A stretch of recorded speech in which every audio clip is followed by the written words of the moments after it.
Canadian Open, Gauff battles past Collins, Ito stuns Paolini in Montreal.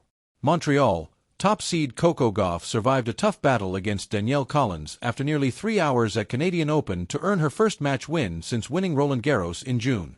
Gauff was 2 points away from defeat in the third set of her eventual 7-5, 4-6, 7-6, 2 win, as Collins wiped away deficits of 2-0 and 4-2 over the last 80 minutes of the match. But the elder of the two Americans never reached match point, and lost 9 of the last 11 points played inside IGA Stadium, WTA reprots. I was practicing well and I don't think I transferred it today, but hopefully I got my bad match of the tournament out of the way, Gauff said post-match. Danielle is a great ball striker, and for me to break her as many times as I did, there's definitely some positives to take from today, she added. Gauff will face another former top 10 player, Veronika Kudermetova, next. The former world number 9 was a 6-4, 6-2 winner over number 29 seed Olga Danilovic in the second round. Having announced herself by reaching the Osaka semifinals on home soil in her WTA debut last October, Ito backed that up with her first WTA 125 title in Canberra to start 2025 and broke into the top 100 in May. However, she had not won a tour-level match this season until her first-round win over Katie Volanets this week, also her first victory in a WTA 1000 main draw, according WTA. Elsewhere, Japanese qualifier Aoi Ito pulled off the biggest upset, knocking out number 7 seed Jasmine Paolini 2-6, 7-5, 7-6, 5, in 2 hours and 27 minutes. The world number 110 had trailed by a set and 4-1, and saved 1 match point down 5-4 in the second set. Ito will next play Jessica Buzas Monero in the third round. Earlier, Bianca Andreescu withdrew from her second-round match at her home WTA 1000 event due to a left ankle injury. Her opponent, number 4 seed Mira Andreeva, advances to the third round via walkover. IANS in the Grand Arena of Montreal, where the energy of the crowd can feel like an extra player on court, the Canadian Open served up a double dose of drama that will be etched into this summer's tennis folklore. The day saw American prodigy Coco Gauff dig deep into her reserves to fend off a spirited challenge from fellow countrywoman Danielle Collins, while Japanese underdog Moyuka Ito delivered the tournament's biggest upset by stunning 5th seed Jasmine Paolini in a match no one saw coming. Gauff versus Collins. Fire meets ice in an all-American clash. There's always electricity when Coco Gauff steps onto the court, but when Danielle Collins is on the other side of the net, sparks fly. It was a clash not just of talent, but of temperament. Gauff, composed and calculating. Collins, fierce and fiery. From the very first game, Collins made her intentions known. This wasn't going to be a quiet exit. Ripping backhands with trademark venom and directing roars toward her box, she broke Gauff in the opening game and went on to take the first set 6-3. The crowd buzzed. Was the 2023 U.S. Open champion about to be shown the door early? But Coco Gauff doesn't flinch. She recalibrates. With her signature foot speed and court coverage, she began dragging Collins into longer rallies, forcing errors from her aggressive play.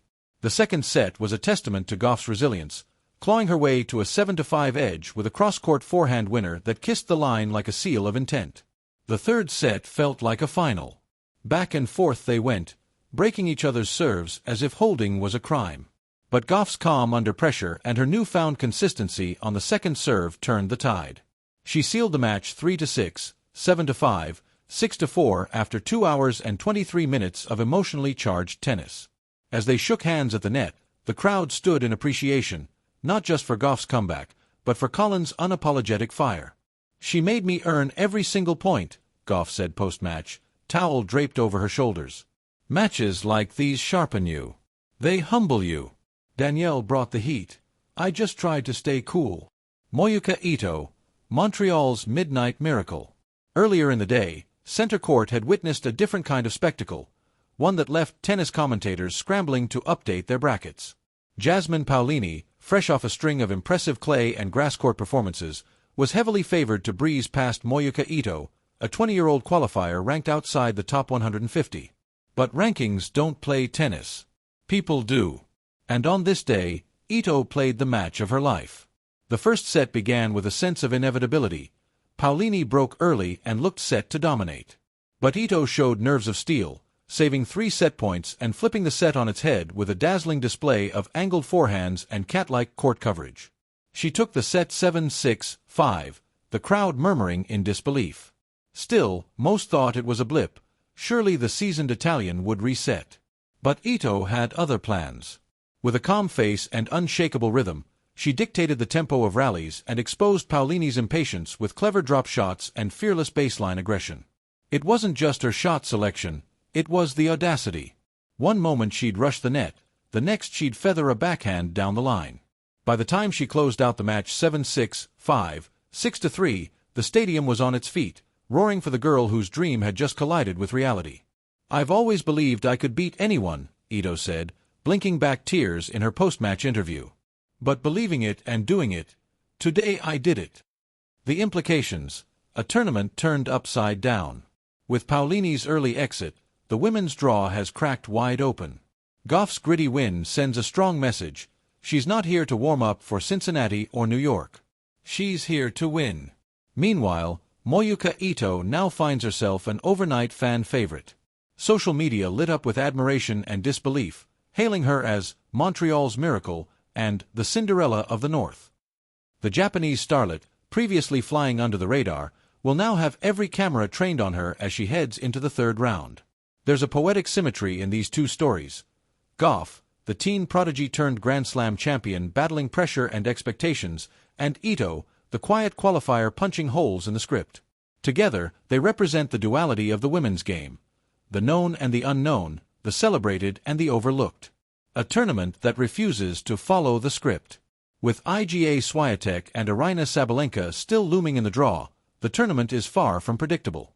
But if the past 24 hours are any indication, Montreal might just have more surprises in store.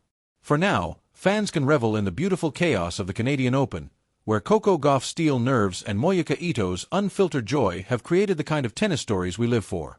Because in this game, it only takes one racket, one belief, and one moment to change everything. And in Montreal, moments are being born by the hour.